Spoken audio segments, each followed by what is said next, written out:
The vast expanse of the Perseus Arm glittered with stars, each one a potential conquest for the Xeris Empire. For 2 centuries, they had methodically expanded their domain, absorbing world after world into their unified consciousness.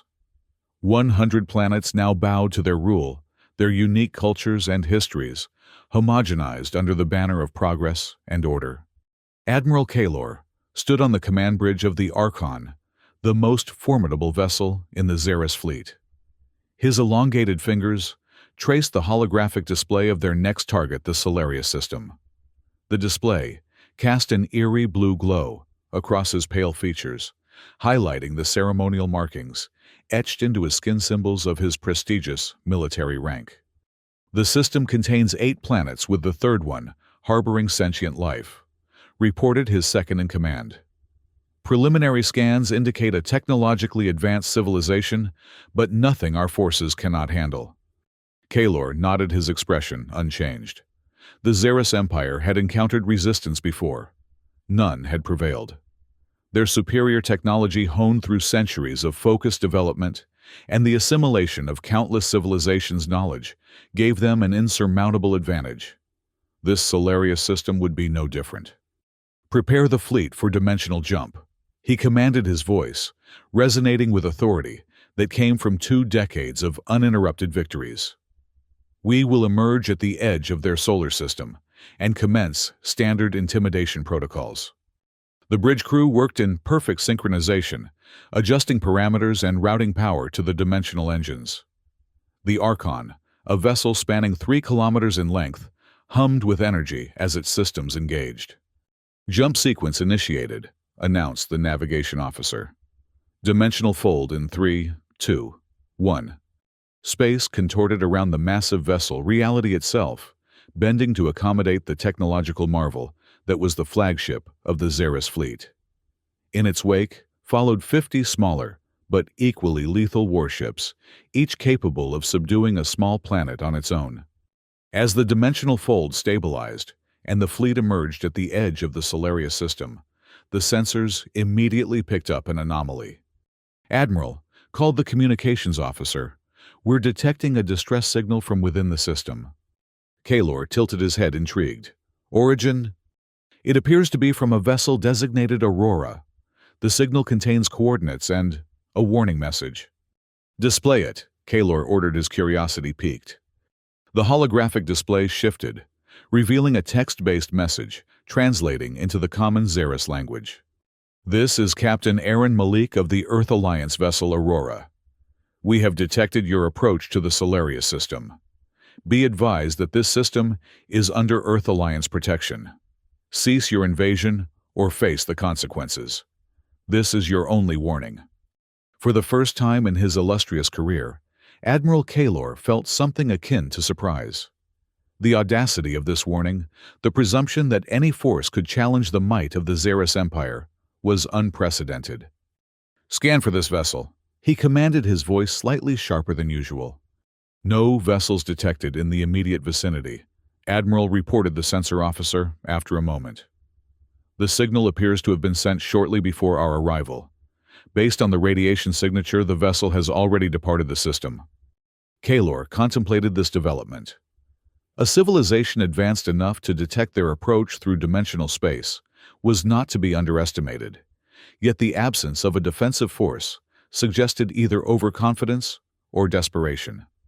"Continue as planned," he finally decided. "Dispatch scout vessels to the 3rd planet.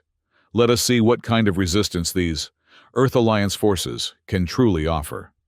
Little did Admiral Kaelor know that this routine conquest was about to become the greatest challenge the Xeris Empire had ever faced. The Aurora accelerated through the void of space, pushing its engines beyond recommended limits. Captain Aaron Malik sat rigidly in his command chair, eyes fixed on the display showing their trajectory back to Earth. His dark features were tense with the gravity of their discovery. "Status report on the dimensional pulse," he demanded. His science officer responded promptly. "The pulse signature is consistent with previous intelligence reports on Xeris technology, Captain. There's no doubt it's them." Malik nodded grimly. For years, Earth's deep space monitoring stations had picked up distant echoes of the Xeris Empire's expansion. Fragments of transmissions from conquered worlds, desperate pleas for help that arrived decades too late, and the ominous silence that followed. The threat had always seemed distant, a problem for future generations. But now, the Xeris had set their sights on the Solaria system, Earth's newest frontier of colonization. The Aurora, on a routine patrol, had detected their approach, purely by chance, a stroke of fortune that might save millions of lives. "Communications, send another data packet to Earth Command," Malik ordered.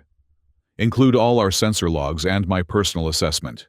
Emphasize the urgency we have, at most 2 weeks before they reach the colonies." "Transmitting now, sir," confirmed his communications officer. Malik rose from his chair and approached the view screen, staring at the stars streaking by as they traveled at maximum warp. His mind raced with memories of historical accounts from other civilizations that had faced the Xeris tales of systematic destruction, cultural erasure, and eventual subjugation. "Do you think the warning will make any difference, sir?" asked his first officer quietly. "I don't know," Malik admitted. "But the Xeris have never faced humanity before. Perhaps that's an advantage." 72 hours later, the Aurora docked at Earth's orbital command station. Captain Malik was immediately escorted to an emergency session of the War Council, a body that hadn't been convened in over a century of peacetime. The council chamber was austere, a circular room with a holographic display in its center. Around it sat 12 individuals representing Earth's unified government and military leadership. Among them was Rear Admiral Olivia Taylor, the highest-ranking military officer in Earth's space fleet.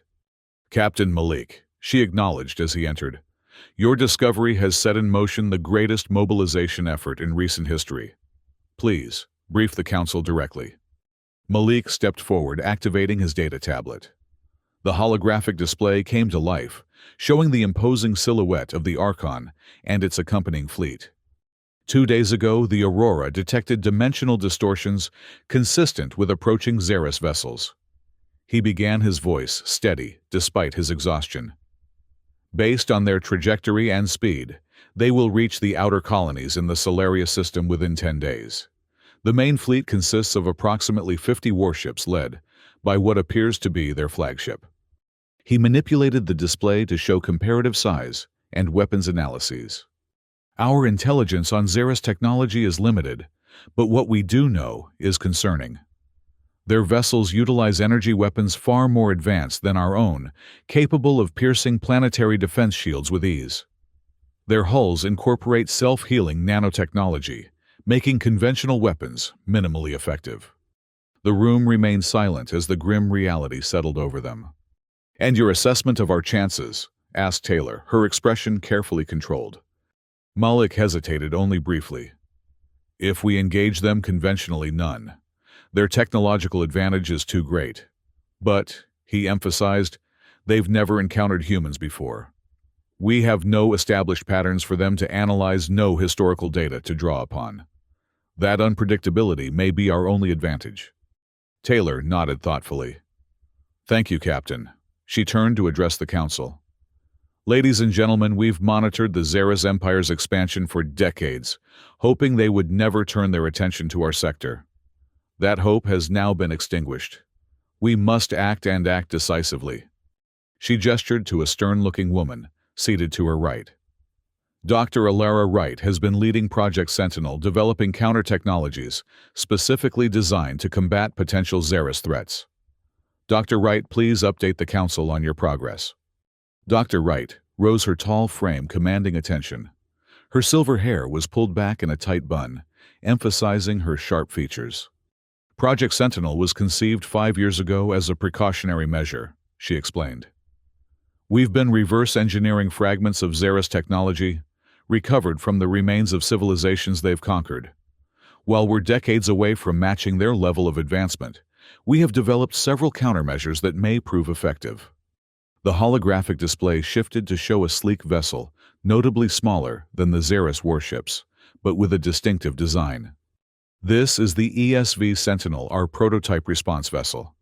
It incorporates adaptive shielding designed to analyze and counteract Xeris energy signatures, a quantum displacement drive that can momentarily shift the ship out of conventional space to avoid direct hits and experimental pulse weapons that target the specific frequency of Xeris shield systems.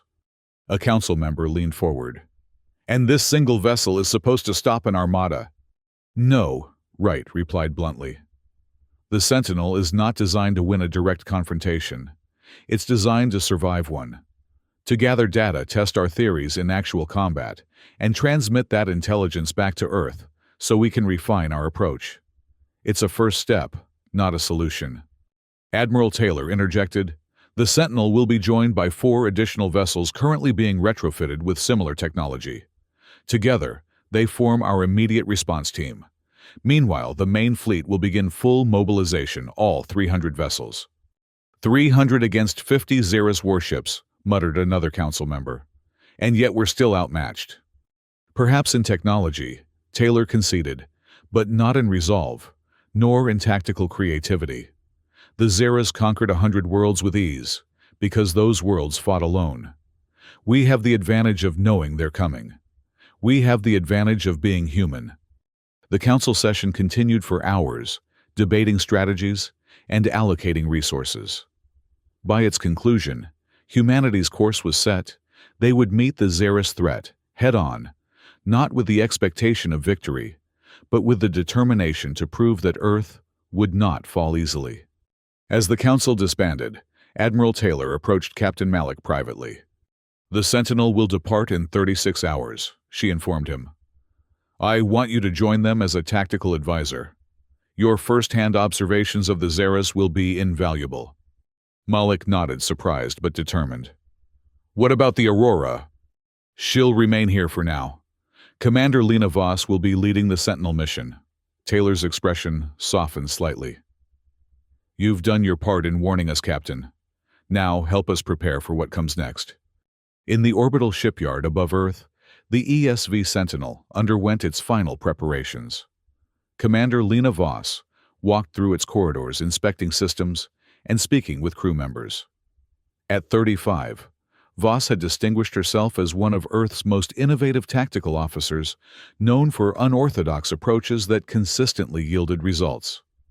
Her medium-length brown hair was pulled back in a practical ponytail, and her intense green eyes missed nothing as she conducted her inspection.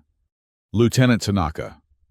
She acknowledged approaching the weapons station where a focused young officer was calibrating the newly installed pulse cannons. Lieutenant Ryo Tanaka looked up from his console, offering a respectful nod. "Commander, the energy modulation is holding at 97% efficiency.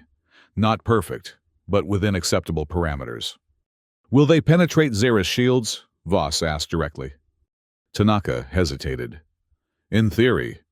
We've never had the opportunity to test them against actual Xeris technology." "Well, we'll be writing the manual soon enough," Voss replied with grim humor. "Continue your calibrations. I want those cannons at 100% efficiency before we reach the Solarius system." As she continued her rounds, Voss was joined by her executive officer, Commander Marcus Reed, a veteran officer with silver temples that contrasted with his otherwise dark hair. "The crew is as ready as they'll ever be," Reed reported. "Though I'd feel better with another week of training." "Time is the one resource we don't have," Voss reminded him. "The colonists in Solarius don't have a week." Reed nodded in acknowledgement. "Captain Malik has come aboard. He's waiting for you in the tactical briefing room." "Thank you, Marcus. Complete the pre-launch checklist. I want us ready to depart in 3 hours." The briefing with Captain Malik was sobering. His first-hand account of the Xeris fleet's size and configuration provided crucial details that sensor data alone couldn't capture. "Their formation is highly structured," Malik explained, manipulating the holographic display to show the Xeris fleet arrangement. The Archon at the center, surrounded by concentric rings of support vessels. They maintain perfect spacing, suggesting either automated navigation systems or an extraordinary level of crew discipline. Voss studied the formation intently. "Any weaknesses?" "Their precision may actually be one," Malik suggested. They're so perfectly coordinated that it borders on rigidity. In my observation, they didn't adjust their formation, even when passing through a debris field. They simply used their weapons to clear a path, rather than navigate around obstacles. Predictability we can exploit. Voss noted, filing this information away. What about their command structure? Hierarchical and centralized from what we can tell. All commands appear to originate from the Archon. There's minimal evidence of independent decision-making among the support vessels. A contemplative silence fell between them as Voss processed this information. So they're powerful, advanced, and efficient, but potentially inflexible and over-centralized. She looked up at Malik. Thank you, Captain. This gives us something to work with. Commander, Malik said hesitantly, I should mention the War Council's orders for this mission are primarily observational. You're to gather intelligence and test defensive capabilities, not engage in direct combat, unless absolutely necessary. Voss's expression hardened slightly. And if Zara's vessels are attacking colonists, the primary mission takes precedence, Malik stated, though his tone suggested he wasn't entirely comfortable with this directive. Earth needs this intelligence if we're to have any hope of mounting an effective defense. I understand the orders, Voss replied carefully, and I'll fulfill my mission. 3 hours later, the Sentinel departed Earth's orbit, accompanied by 4 modified patrol vessels, the Aegis Bulwark Guardian and Protector. Together, they formed humanity's first response to the Xeris threat, a small experimental force racing against time to reach the Solarius system before it was too late. In the cold darkness of space at the edge of the Solarius system, Admiral Kaylor reviewed the preliminary reports from his scout vessels. The information was both expected and disappointing. The third planet, designated Solarius III by its human inhabitants, hosted several colony settlements, with a total population of approximately 2 million. Their technology was moderately advanced, capable of interstellar travel and energy weaponry, but nothing that posed a significant threat to Xeris warships. More intriguingly, there were no signs of substantial military presence. No orbital defense platforms, no planetary shield generators, just a handful of atmospheric patrol vessels, clearly designed for policing rather than warfare. Is this truly the best defense the Earth Alliance can muster? Kaylor mused, addressing his strategic officer. Perhaps their warning was mere bluster. It appears so, Admiral, the officer responded. The scouts report that the largest settlement is located in the northern hemisphere of Solarius III. They recommend it as our initial target for psychological impact. Kaylor contemplated this approach. The Xeris method of conquest was refined through centuries of experience, first demonstrate overwhelming force by obliterating a significant population center. Then, while the survivors processed their shock-offer terms of surrender that promised preservation at the cost of autonomy. Most civilizations capitulated quickly once they understood the alternative. Very well. Dispatch the Dominants, the Subjugator, and the Imperator to the colony. Standard intimidation protocol. As the 3 Xeris warships broke formation and accelerated toward Solarius III, Kaylor returned to studying the star maps of the sector. The Earth homeworld itself was several light-years distant, too far for immediate conquest, but certainly the next logical target once the Solarius system was secured. What Kaylor could not know was that as his vessels approached the colony, 5 human ships were dropping out of faster-than-light travel at the far edge of the system, their experimental drives allowing them to travel undetected by conventional Xeris sensors. Commander Voss stood on the bridge of the Sentinel, observing the tactical display with intense focus. The Xeris fleet was positioned exactly where intelligence had indicated, with 3 vessels now separating from the main group. Their course suggests they're headed for New Seattle, reported her tactical officer, referring to the largest colony on Solarius III. Population, Voss inquired tersely. Approximately 700,000, Commander. Voss felt a cold weight settle in her stomach.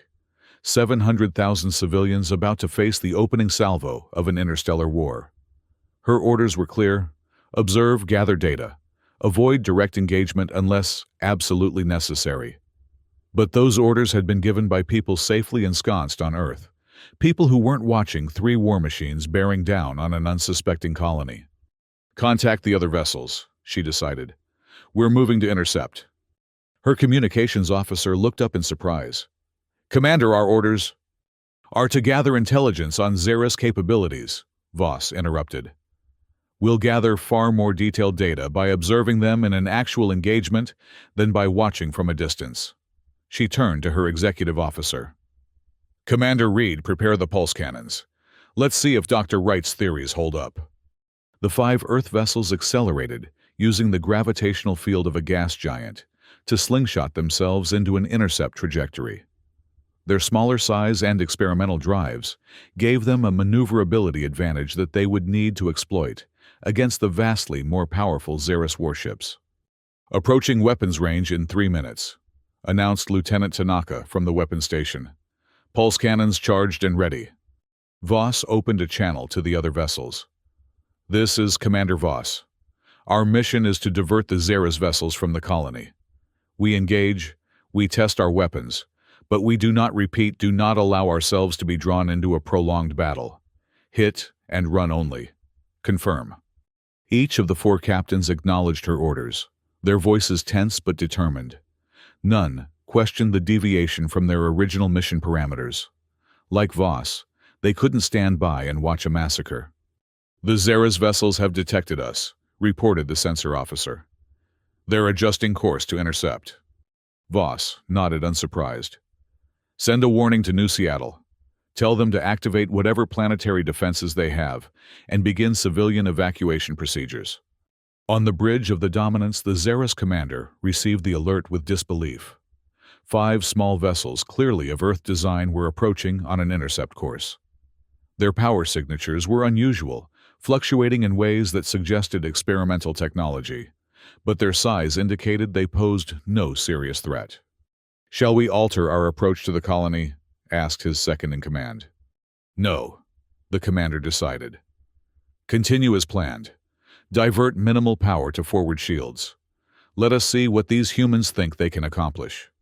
This dismissive assessment changed rapidly when the first quantum-shifted pulse from the Sentinel struck the Dominance's forward section.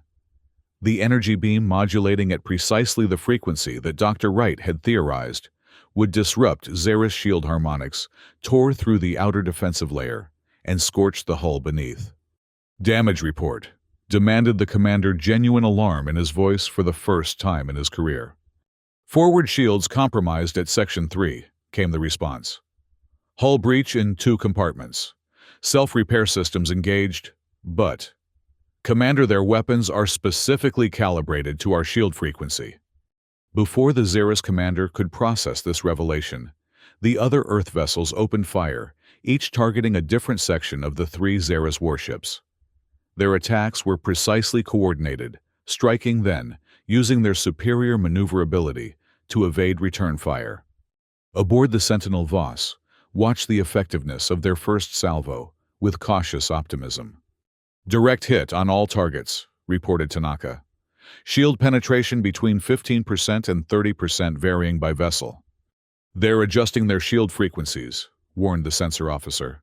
Effectiveness of our next volley will decrease. Voss had anticipated this. Lieutenant Tanaka, implement adaptive targeting protocols. Match our pulse modulation to their shield adjustments. Tanaka's fingers flew across his console.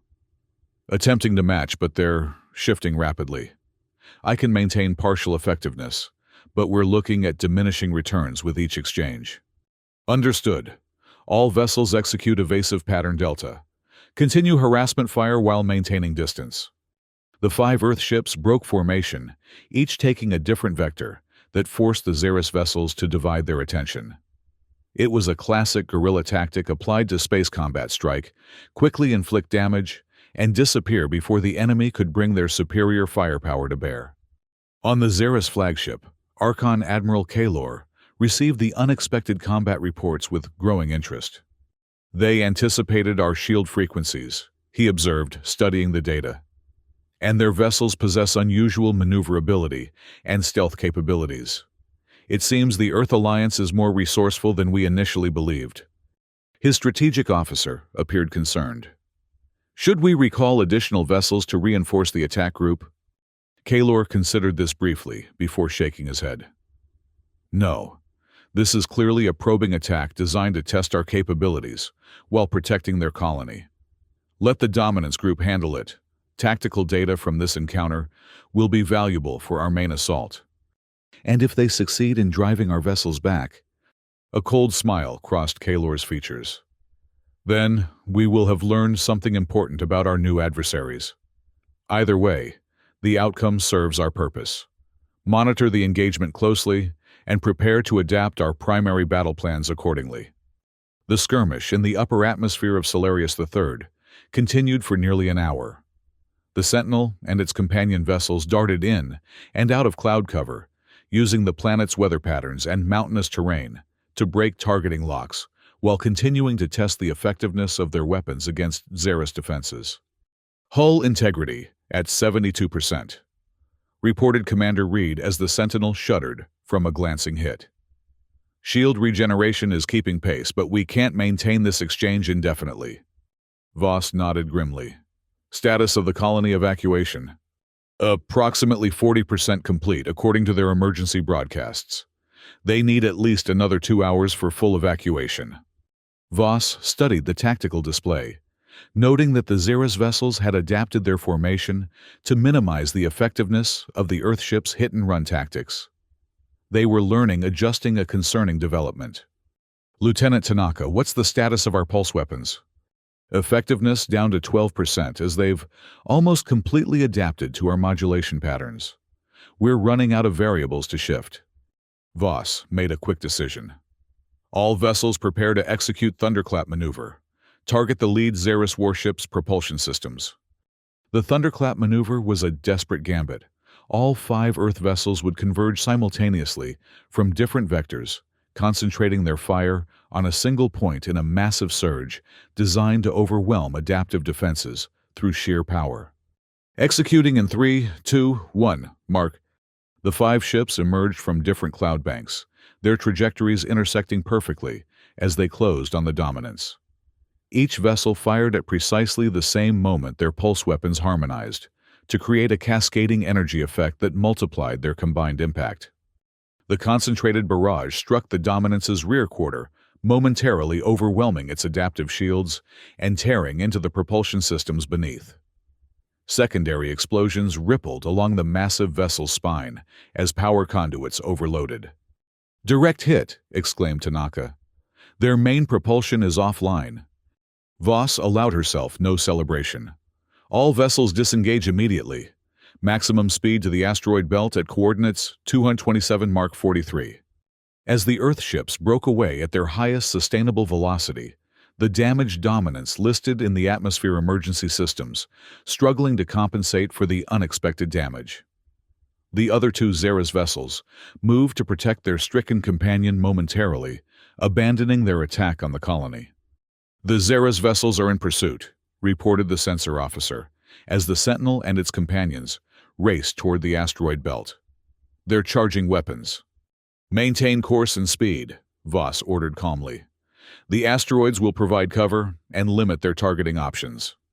As the Earth vessels plunged into the dense field of tumbling rocks, ranging from car-sized boulders to small planetoids, Voss opened a channel to the other captains. "Phase 1 complete. We've bought the colony time and gathered valuable combat data. Now, we need to disengage without losses. Implement Ghost protocols and proceed to your designated rally points." The Ghost protocol was another of Dr. Wright's experimental technologies, a combination of sensor dampening and holographic projection that made a vessel virtually invisible to conventional detection methods when used in environments with significant background interference such as asteroid fields or radiation belts. As the Sentinel activated its Ghost systems, its sensor signature blended with the surrounding asteroids, creating the illusion that the ship had been destroyed by a collision. The other Earth vessels did likewise, each disappearing from Xeris sensors in different ways that suggested various catastrophic ends. The pursuing Xeris vessels slowed as they reached the edge of the asteroid field, their sensors, showing all 5 Earthships, apparently destroyed in their reckless flight. "Curious," remarked the commander of the subjugator. "They chose certain destruction rather than face us directly." His tactical officer was less certain. "Sir, the debris patterns are unusual. I recommend we continue pursuit to confirm." The commander considered this suggestion briefly before dismissing it. "Unnecessary. Return to the Dominance and assist with repairs. We will report this encounter to Admiral Kaylor and proceed with the original mission once systems are restored." Hidden deep within the asteroid field, Commander Voss reviewed the combat data they had gathered. The engagement had provided invaluable information about Xeris weapons capabilities, shield adaptability, and tactical responses. But it had also confirmed her worst fears. In a direct confrontation, Earth vessels were hopelessly outmatched. Even with their specialized weapons and tactics, they had barely managed to damage a single Xeris vessel, and that success had required all 5 ships working in perfect coordination. "Transmission from Earth Command Commander," announced her communications officer. "It's Admiral Taylor." Voss braced herself for the reprimand she knew was coming. "Put her through." Admiral Taylor's stern face appeared on the main view screen. "Commander Voss, I've received preliminary reports of your engagement with Xeris forces. Would you care to explain why you directly contravened your orders to observe and avoid contact?" Voss met the Admiral's gaze squarely. 700,000 civilians, sir. The Xeris were on approach to New Seattle with clear hostile intent. I made the call to intervene." A lengthy silence followed before Taylor spoke again, her voice marginally softer. "And the data you've gathered? Extensive and actionable, Admiral. We've confirmed the effectiveness of Dr. Wright's pulse weapon design, though the Xeris shields adapt quickly. Their targeting systems can be confused by atmospheric conditions and natural phenomena. And most importantly, their tactical doctrine is rigid. They stick to predetermined patterns, even when circumstances change." Taylor's expression remained impassive, but something in her eyes shifted. "Casualties?" "None, Admiral. All vessels intact, though we've sustained moderate damage. We're implementing repairs while maintaining Ghost Protocol within the asteroid field." Another long pause followed. "The colony..." "Evacuation was approximately 40% complete when we disengaged. We bought them time, but the Xeris will return to their original target once they've regrouped," Taylor finished for her. "Understood." Voss leaned forward slightly. "Admiral, request permission to continue harassment operations. We can't stop them, but we can slow them down, disrupt their formations, maybe even draw more of their forces away from the colony." Taylor studied her for a moment before responding. "Granted, Commander, but with modified parameters. Your primary mission remains intelligence gathering. Engage only when you have a clear tactical advantage, and disengage immediately if that advantage disappears. We need your data and your ships intact for what's coming next." "Understood, Admiral. What about reinforcements?" "The main fleet is mobilizing, but they won't reach the Solaria system for at least 5 days. Until then, you're on your own." Taylor's expression softened marginally. "Good luck, Commander. Earth Command out." As the transmission ended, Voss turned to her executive officer. "Well, Marcus, it seems we haven't been court-martialed yet." Reed allowed himself a small smile. "Not yet, Commander, though I suspect that's still on the table depending on how the next few days unfold." Voss nodded her mind, already turning to their next move. "Have Lieutenant Tanaka analyze the combat data and recalibrate our pulse weapons. I want options for our next engagement. And contact the colony. Let's coordinate with whatever defense forces they have left. If we can't evacuate everyone, we need to at least help them prepare." For the next 3 days, the Sentinel and its companion vessels engaged in a campaign of strategic harassment against the Xeris fleet. Using the Ghost Protocol to approach undetected, they would strike vulnerable targets before disappearing back into the asteroid field or diving into the dense atmospheres of the system's gas giants, where Xeris sensors struggled to maintain lock. Each engagement was brief, but carefully planned to maximize both damage and intelligence gathering. They targeted communication arrays, sensor nodes, and auxiliary power systems components that would degrade the Xeris fleet's overall effectiveness without provoking their full wrath. Admiral Kahlor, initially dismissive of these attacks as mere nuisances, gradually developed a grudging respect for the human tactics. "They are persistent," he remarked to his strategic officer after the 8th such raid, "and learning with each engagement. Their targeting has become more precise, focusing on vulnerable systems, rather than attempting to breach our primary defenses." "They appear to be buying time," suggested the officer, "perhaps waiting for reinforcements." Kahlor nodded thoughtfully. "A logical assessment. Dispatch scouts to monitor the approach vectors from the Earth system. If reinforcements are coming, I want advance warning." Meanwhile, on Solarius III, the evacuation of New Seattle continued with desperate urgency. Commander Voss had established direct communication with the colony's government and was coordinating her team's harassment campaign to coincide with the departure of civilian transport vessels, drawing Xeris attention away from the evacuation corridors. "Latest reports indicate 78% evacuation complete," Reed informed Voss during one of their brief respites within the asteroid field. "The remaining population is either essential personnel or those who've chosen to stay and fight." Voss frowned at this last point. Who would choose to remain in the face of this threat? "Militia groups mostly," Reed explained. "Local defense forces augmented by volunteers. They're setting up ground-based pulse cannons based on the schematics we provided. It won't stop a determined assault, but it might slow the Xeris ground forces, if it comes to that." Before Voss could respond, Lieutenant Tanaka interrupted from the weapon station. "Commander, I've been analyzing the Xeris fleet movements over the past 72 hours, and I've noticed something potentially significant." "Go ahead," Lieutenant Voss encouraged, moving to his station. Tanaka highlighted a section of the tactical display. "They've been gradually shifting their formation, drawing more vessels closer to the Archon, and leaving their perimeter thinner. I believe they're anticipating a direct assault on their flagship."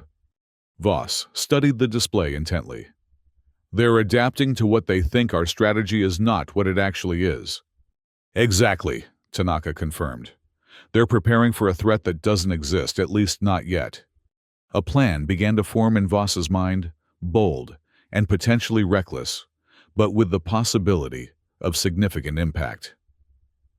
What if we gave them exactly what they're expecting, but not in the way they're expecting it? Over the next 24 hours, Voss developed her strategy, consulting with the captains of the other vessels and refining the details. The plan, which they dubbed Operation Argent Strike after the asteroid belt where they had been hiding, was audacious to the point of foolhardiness, but if successful, it could deal a serious blow to the Xeris command structure. "The key is timing and coordination," Voss explained during their final briefing. "The Aegis and Bulwark will emerge from the asteroid field here and here." She indicated points on the tactical display, initiating what appears to be a frontal assault on the Archon's position. "Based on previous encounters, we can predict that the Xeris will respond by tightening their defensive formation around the flagship." She shifted the display to show a different section of the system. "Meanwhile, the Guardian and Protector will be positioned at these coordinates, in the shadow of Solarius Phi's smallest moon. When the Xeris fleet begins to contract, they'll launch EMP mines on ballistic trajectories through this corridor." Lieutenant Tanaka continued the briefing, highlighting a particular section of the Xeris formation. "Our analysis indicates that the Xeris rely heavily on synchronized shield harmonics within their formation.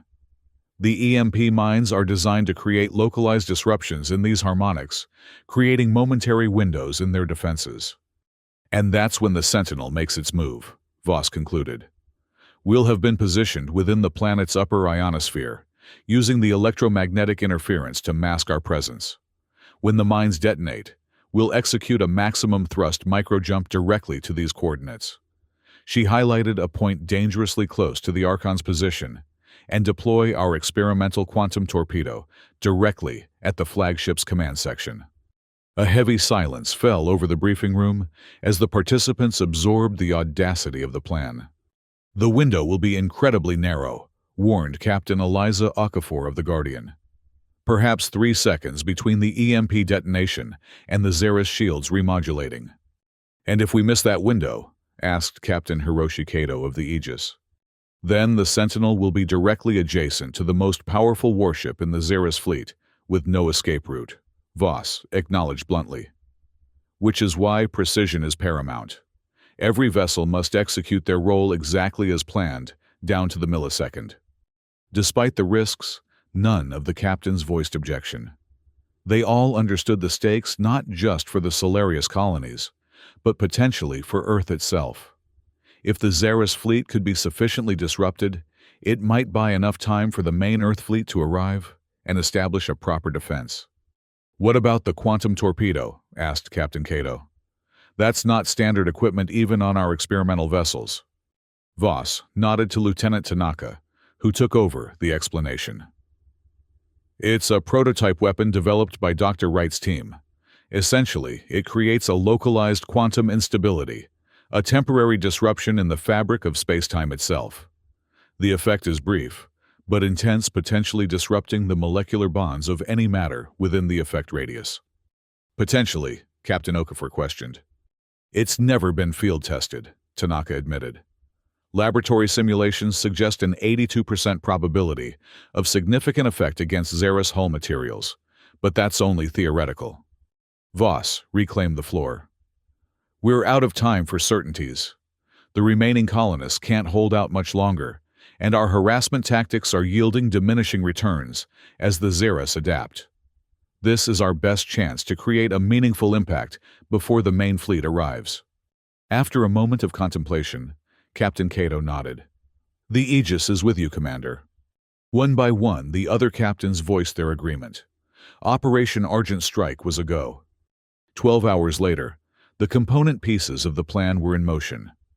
The Aegis and Bulwark emerged from the asteroid field, in a blaze of engine flares, weapons charged, and shields at maximum, as they bore down on the outer perimeter of the Xeris fleet, in what appeared to be a suicidal charge.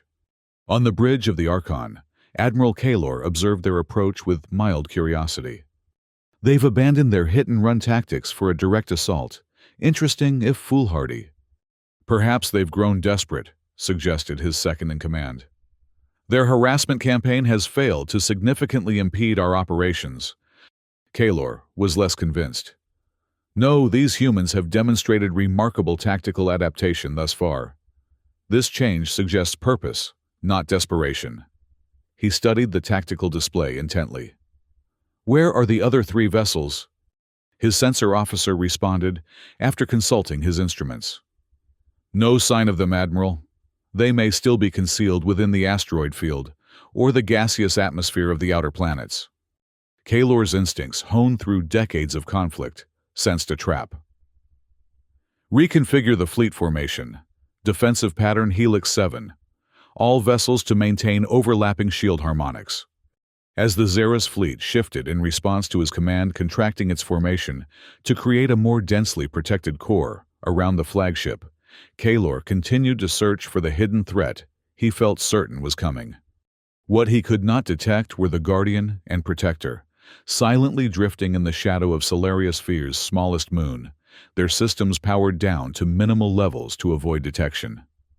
At precisely the calculated moment, both vessels powered up just enough to launch their payloads, 6 EMP mines each, deployed on ballistic trajectories that would carry them through the predicted gaps in the Xeris sensor coverage. The mines, little more than sophisticated shells containing powerful electromagnetic pulse generators, were virtually undetectable until activation. They drifted through space like inert debris, their course carrying them inexorably toward the contracted Xeris formation. Meanwhile, deep within the turbulent upper atmosphere of Solarius III, the Sentinel weighted its hull, buffeted by fierce ionospheric storms that masked its presence from Xeris sensors. Commander Voss sat tensely in her command chair, watching as the tactical display counted down to the moment of execution. "Mines will reach optimal position in 30 seconds, reported Lieutenant Tanaka. "Quantum torpedo armed and ready," confirmed the weapons officer. Voss opened a shipwide channel. All hands secure for extreme maneuver. Micro-jump in 25 seconds. Throughout the vessel, crew members braced themselves as inertial dampeners powered up to their maximum settings. The micro-jump, a precisely calculated dimensional shift over an extremely short distance, would subject the ship to tremendous stress. 15 seconds to mine detonation, announced Tanaka, his voice tight with tension. Voss took a deep breath, centering herself for what was to come. Initiate jump countdown. On my mark. 3, 2, 1, mark. The Sentinel's experimental quantum displacement drive engaged, tearing a hole in the fabric of reality as the vessel vanished from the atmosphere of Solarius III. In that same instant, the 12 EMP mines reached their designated positions and activated, releasing powerful electromagnetic pulses calibrated to the exact frequency of the Xeris shield harmonics. For a brief, crucial moment, sections of the otherwise impenetrable defensive barrier surrounding the Xeris fleet fluctuated and weakened. The Sentinel emerged from its microjump precisely at the calculated coordinates, less than 2 kilometers from the Archon's command section. Before the Xeris could react to this sudden apparition, Lieutenant Tanaka fired the quantum torpedo. The experimental weapon streaked toward the flagship, its specialized guidance systems locked on the precise weak point in the Archon's temporarily compromised shields. It struck with devastating effect, creating a localized distortion in space-time that tore through the command section's molecular structure. On the Archon's bridge, Admiral Kaylor was thrown violently from his command chair as systems overloaded around him. Emergency containment fields snapped into place as hull breaches opened throughout the forward sections of the massive vessel. "Status report," he demanded, pulling himself up as secondary explosions rocked the ship. "Direct hit to command section," his tactical officer reported, voice strained. "Unknown weapon type, quantum signature unlike anything in our database. Primary command networks offline. Secondary systems failing. Forward shield generators inoperative." Before Kaylor could issue further orders, another series of explosions tore through the bridge as power conduits overloaded. The last thing he saw before emergency protocols automatically transported him to the secondary command center was the silhouette of the small Earth vessel that had appeared from nowhere to deliver this unprecedented blow. Aboard the Sentinel, Voss watched with grim satisfaction as significant portions of the Archon's forward section collapsed in upon themselves, the quantum torpedo's effect continuing to propagate through the massive vessel structure. "Direct hit confirmed," reported Tanaka. "Quantum effect expanding beyond predicted parameters. Estimated 37% of the Archon's command systems destroyed or compromised."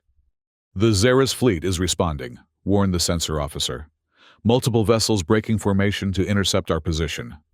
Voss had anticipated this. "Execute emergency jump to fallback coordinates. All power to the displacement drive." As the Sentinel systems reconfigured for another dimensional jump, Xeris energy weapons began to lance toward their position.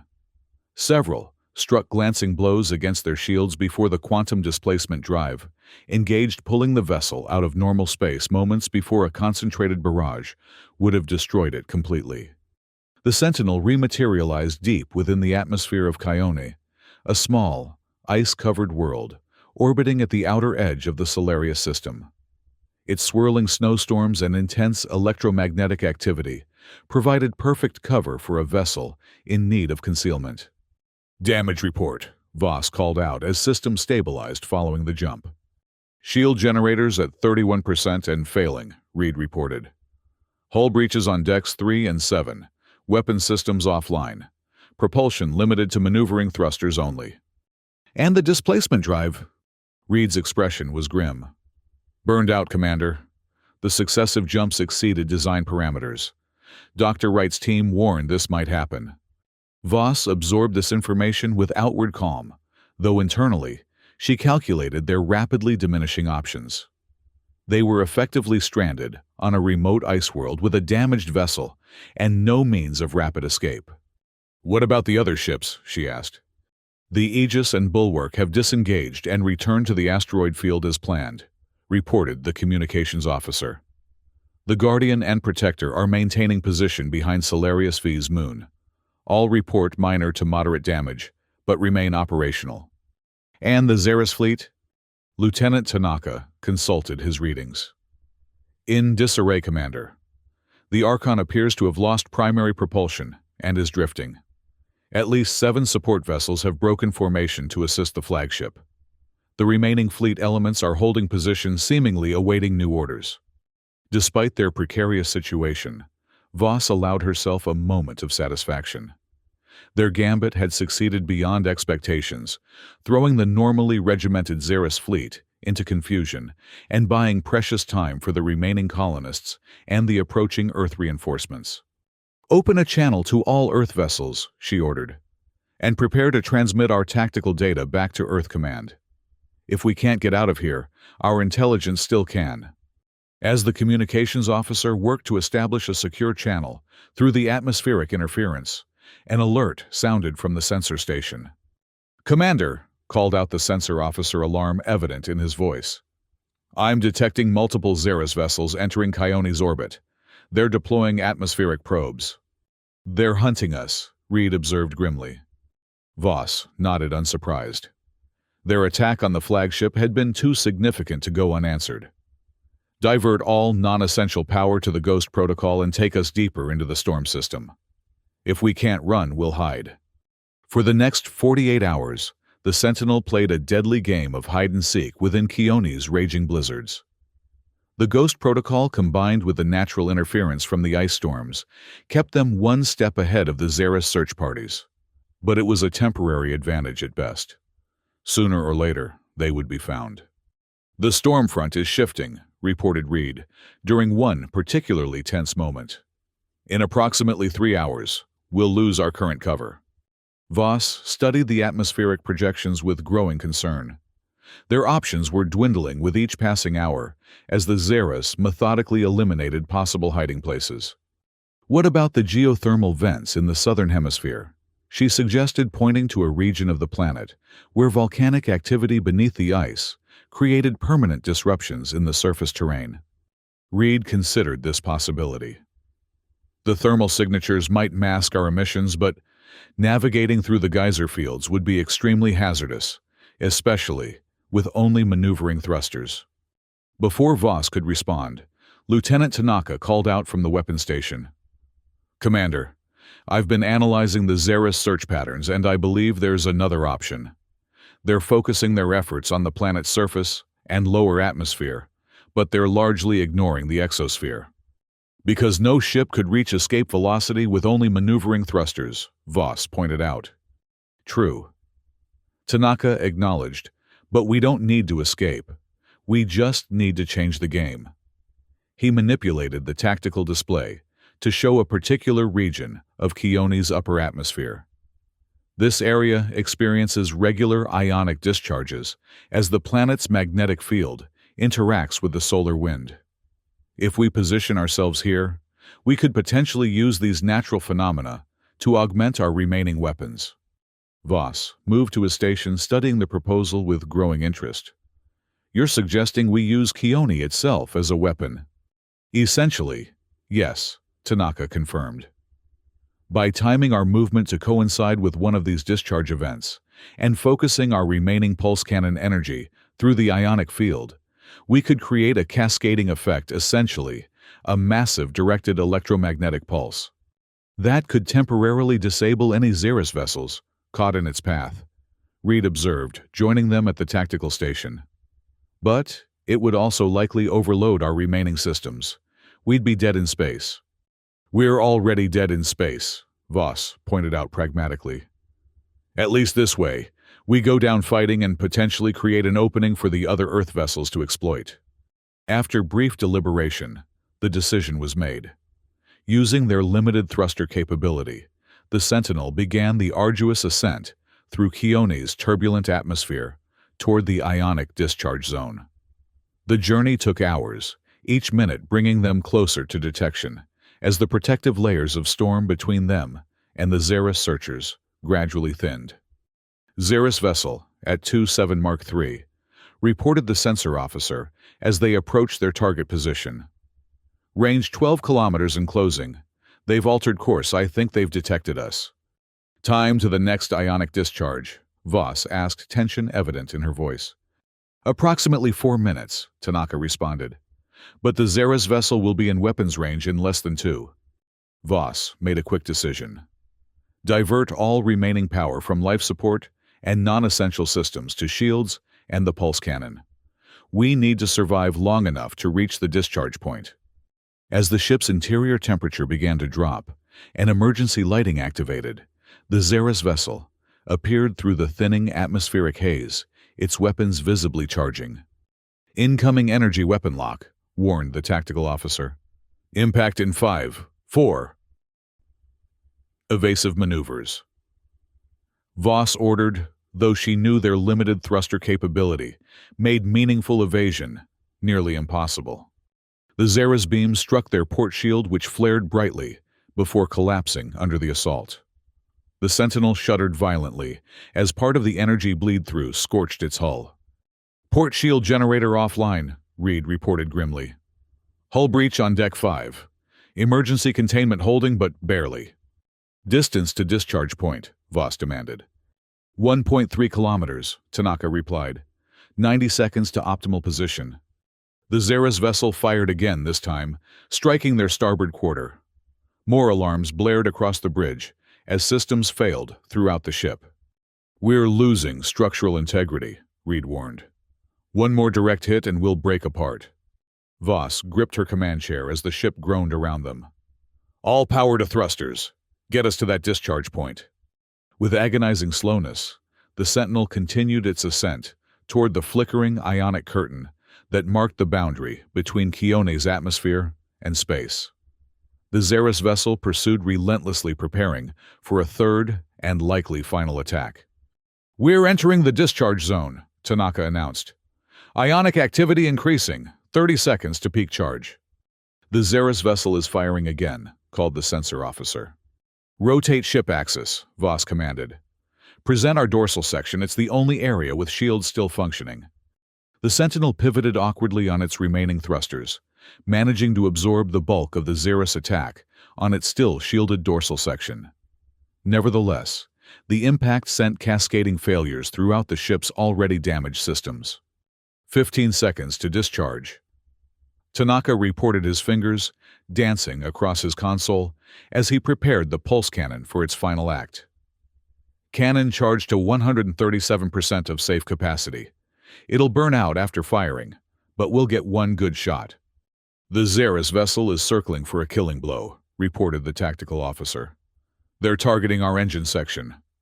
Voss leaned forward in her chair, eyes fixed on the tactical display as it counted down the seconds. Hold position.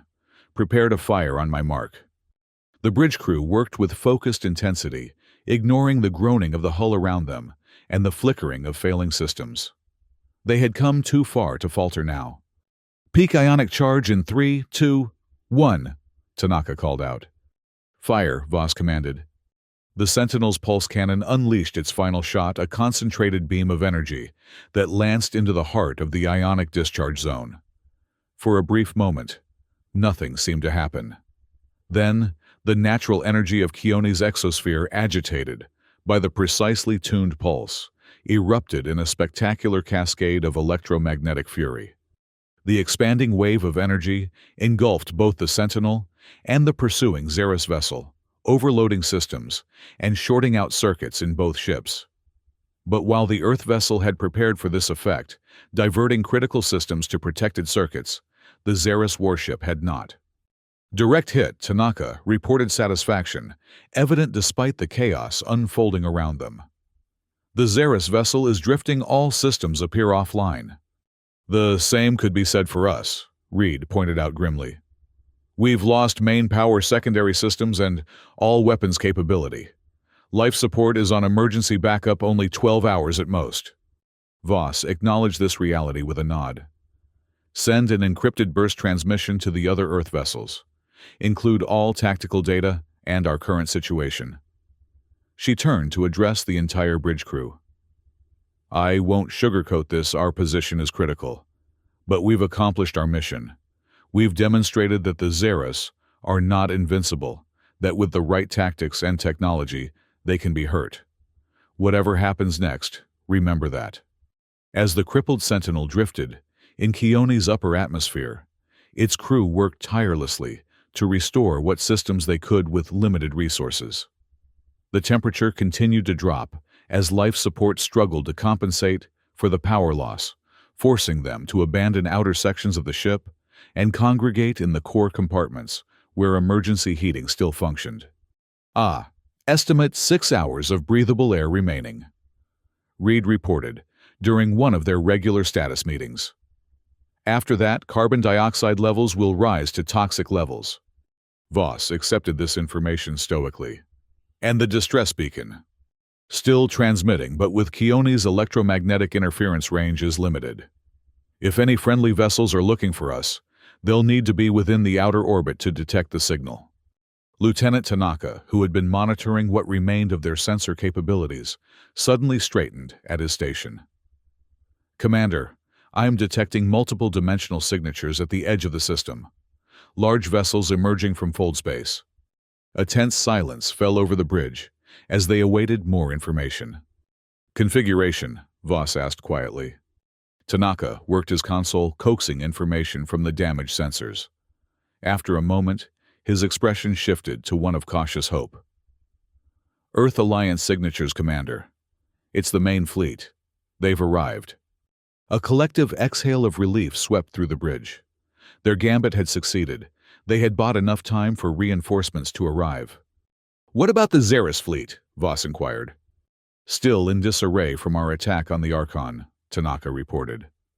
"They've consolidated around the damaged flagship, but haven't resumed their advance on the colony."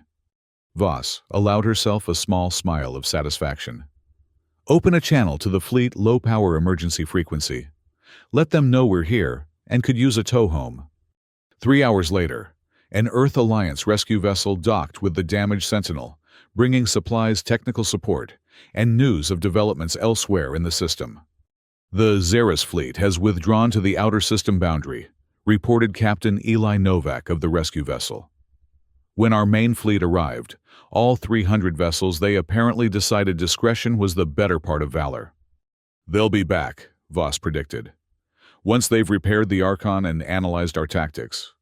Novak nodded in agreement. "Admiral Taylor shares your assessment. That's why she's ordered the immediate construction of a permanent defense network for the Solarius system. Your data on Xeris vulnerabilities is already being incorporated into the design." As the Sentinel's crew were evacuated to the rescue vessel, Commander Voss took a final walk through the bridge of the ship that had carried them through their desperate mission. Despite the damage and the near-death experience, she felt a curious sense of accomplishment. "It's strange," she commented to Reed as they prepared to depart. "When we left Earth, I thought this was a suicide mission, a token gesture to gather intelligence before the inevitable Xeris victory." Reed nodded in understanding. "And now I think we've changed the equation. We've shown that the Xeris aren't invincible, that with the right approach they can be fought effectively." She glanced around the battle-scarred bridge. This ship and its crew may have just changed the course of human history. 1 week later, as the Earth Alliance consolidated its defense of the Solarius system, a single transmission was directed toward the retreating Xeris fleet. Its contents were brief, but significant: an offer of diplomatic contact, a suggestion that conflict between their civilizations was not inevitable. Aboard the partially repaired Archon, Admiral Kaylor contemplated this unexpected development. The humans had proven themselves more formidable than any adversary the Xeris had faced in centuries of expansion. Their unorthodox tactics, their willingness to sacrifice, and their technological ingenuity had dealt his fleet a symbolic blow that could not be ignored. For the first time in the long history of the Xeris Empire, the path forward was unclear. Conquest had always been their way, methodical, inevitable, unquestioned. But these humans, and their small, determined vessels, had demonstrated that some species would not go quietly into subjugation. Perhaps Kaylor mused as he formulated his response to Earth's overture, there were options beyond simple conquest. Perhaps this unusual species deserved more careful consideration.